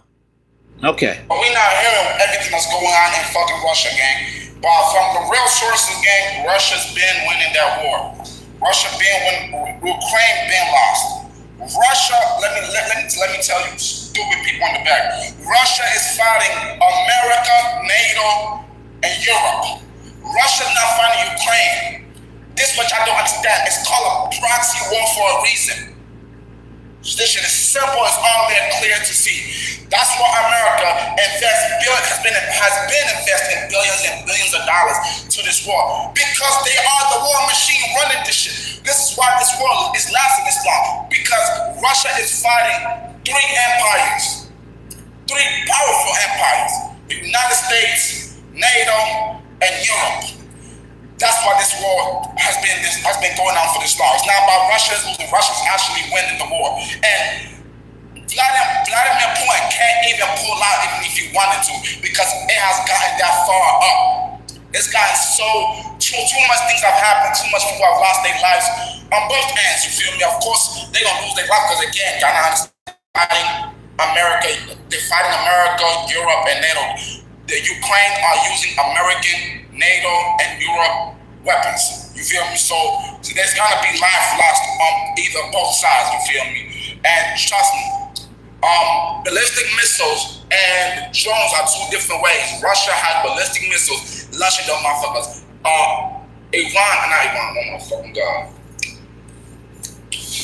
Ukraine is launching fucking drones. Different type of warfare. Russia is definitely winning. Stop letting these people tell you what the hell, tell you what's going on and what's not going on. Russia is winning this. Pretty much. Okay. Ukraine is desperate. Okay. They were sending people with Down syndrome to fight in their wars. Okay. Ukraine, the culture of the people there is very cutthroat. All right. U.S. tried to send medical aid there.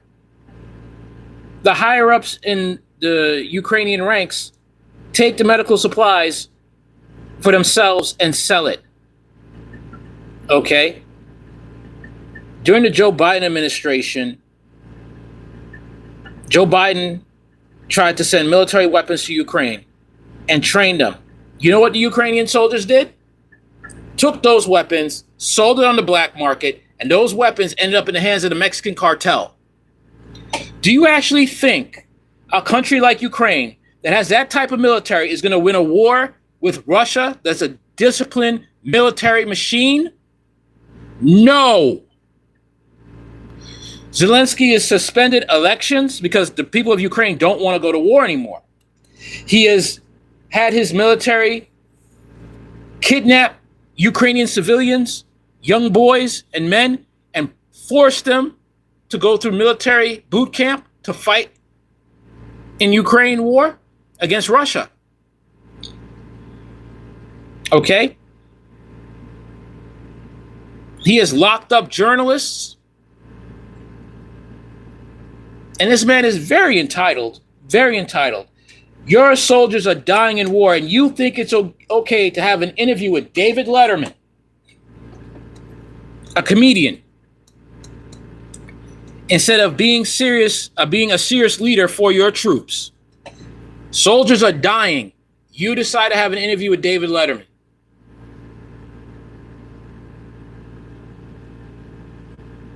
Okay?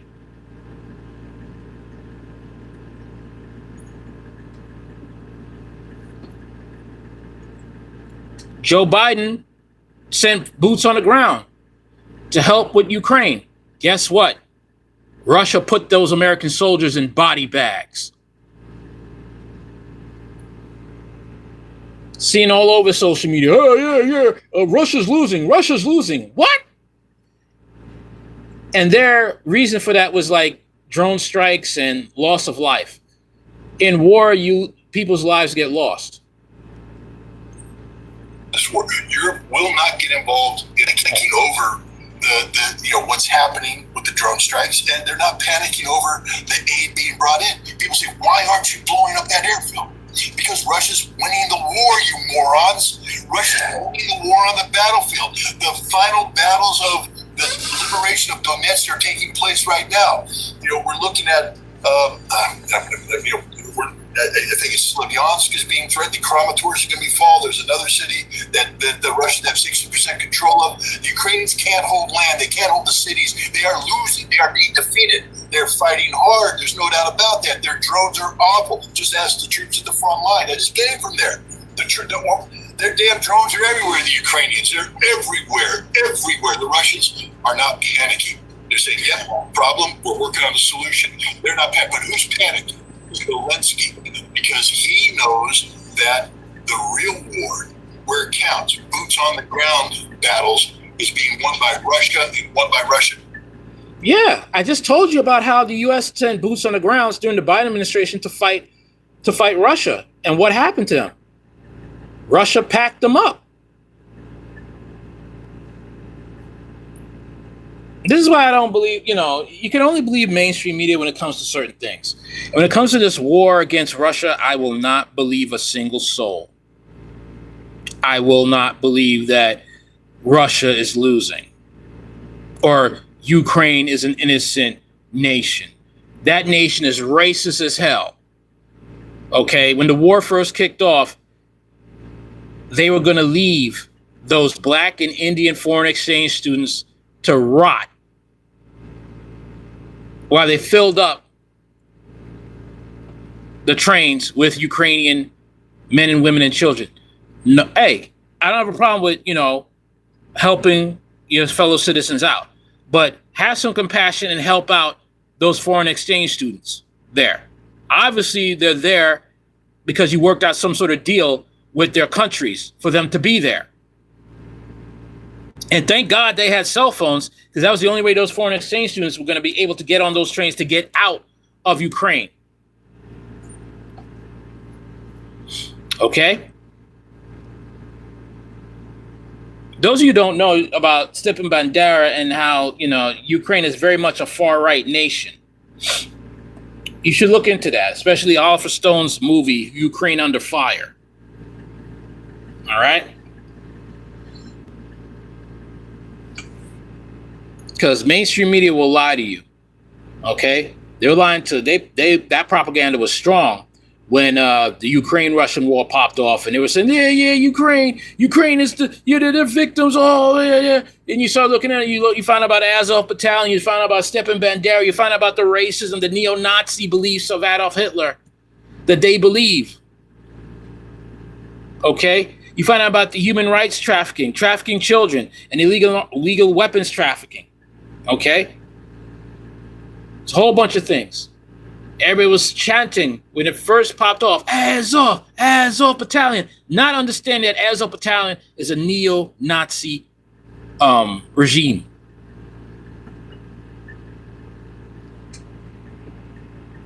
And anybody who talked about against Azov Battalion or Ukraine, they were shunned. Okay? Decisively.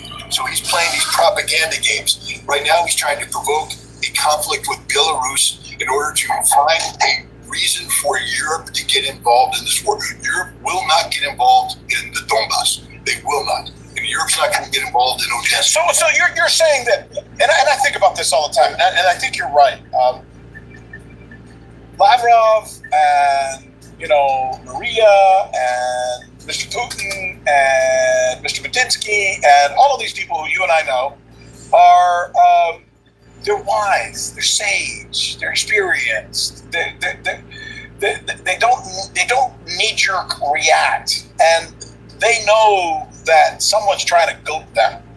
And if they allow themselves to be goaded, even though they're winning the war, in other words, they're at the 5-yard line or the 10-yard line or whatever the hell it would be, and all of a sudden they try a Hail Mary and that Hail Mary doesn't work and the other team takes the ball back 99 yards for a touchdown, suddenly it's like, uh-oh, we're in a bad place. I know it's a stupid kind of football comparison that I'm making, but it's kind of where it is, isn't it? Russia has the lead. They have the ball. They're deep in Ukrainian territory, and they're going for the game sealing drive. They've already won the game if they just kneel down, but they're going in to make sure that there's no winning this game. Kill the clock. Why would you do something stupid? You got Larry Zonk, I'm giving away my age, in the backfield, and Jim Kick, and just go up the middle, hand it off, go up the middle. You're going to get 3.2 yards every single time, and you're going to win this game. No, don't give it to Bob Greasy to pull back. Paul Warfield's wonderful. You throw the ball, it gets picked off. None of that. You don't need to do that. 72 Dolphins undefeated season. But well, look, actually, it's a great football analogy because only you and I can, and most people would laugh. But the Dolphins won more. It's just it's not happening, man. It's not happening. Let's talk about Tim Walz, since I'm on the Democrats' neck right now. I don't know, I just don't think that raping a 10-year-old girl should be a hard line. I mean, yeah, he might have done that, but that doesn't mean that you need to deport him. Wow, do I sound like a crazy person? You betcha, but unfortunately, that's actually what Tim Walz has decided to do. I hate to fucking say that, but you guys are forcing me to agree with her. My angle is pretty simple. He was convicted of sexually assaulting a 10-year-old child. That's my line. And I understand that the victim wrote a letter supporting the part. That's her right. If she wants to forgive him, nobody gets to take that away from her. But forgiveness from the victim is not the same thing as the government wiping away the conviction. Those are two completely different things. The state's job is not to look at a case like this and go, well, he looks better now. No, some crimes are so serious that the record should stay exactly where it is. And Tim Walz and the Board of Pardons should have looked at this and said, absolutely fucking not. I don't care how uncomfortable that makes people. That's the thing. And people want to, like I said before, I've said it before, Democrats and Republicans don't give a damn about families. They don't. Tim Walz could do this. And Tim Walz doing this proves my point. He got forgiveness from the child. That's fine. However, he has to do his time.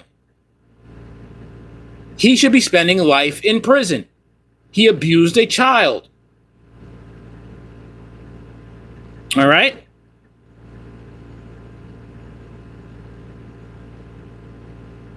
Both sides, Democrat and Republican, have this sick sports mentality that this is my team. I'm going to support my team no matter what.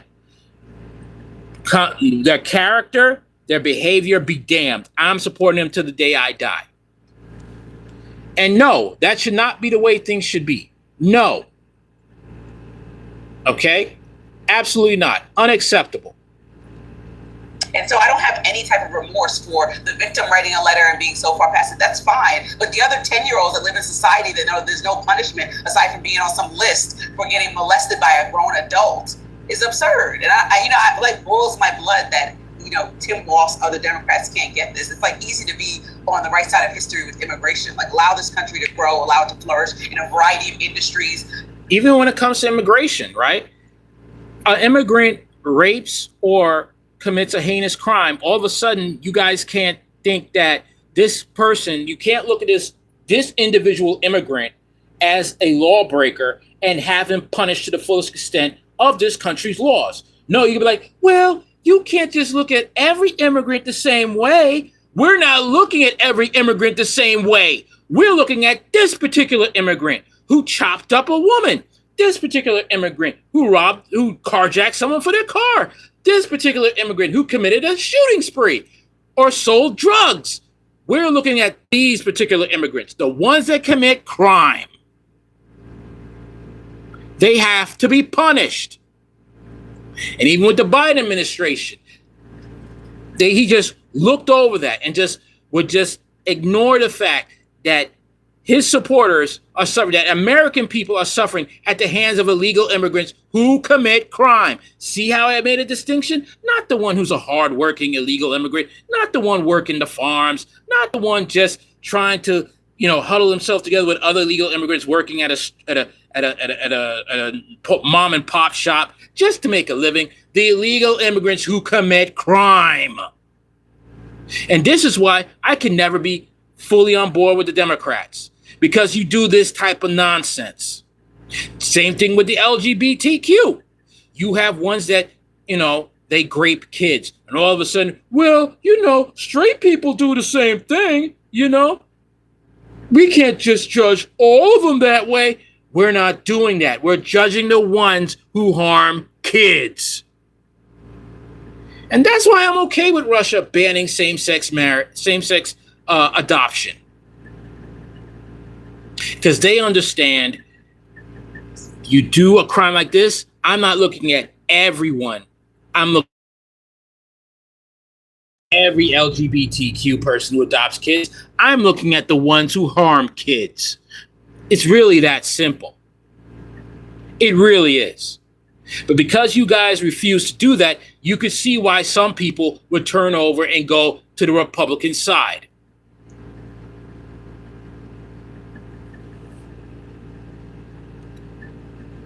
Allow people to come in and be everything from the highest skilled workers to farm laborers. But if people are molesting and raping children, they should go.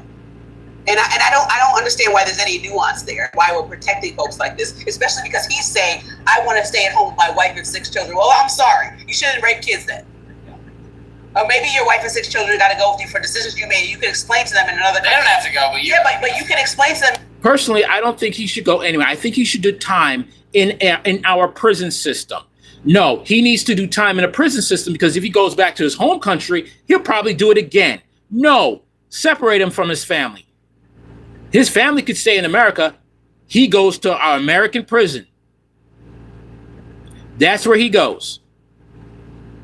This is very easy to understand, but our country is run by pedophiles because you can see how they do the knee-jerk reaction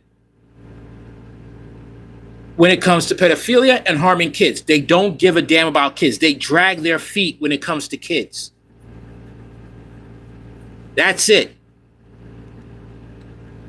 Another country why you did this and explain to them why you should never do anything like this. Okay, I just don't understand why this is so hard for Democrats to understand. I mean, I'm really disgusted. I didn't know about this. I didn't even know about this until we're doing the show today, and I feel like my blood boiling. And I think that maybe even changed. Pretty much. That's how they are. That is how they are when it comes to these things. Okay?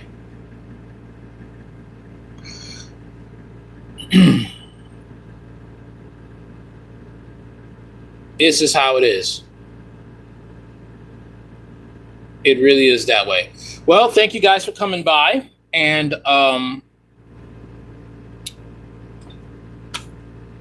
enjoy your 4th of July.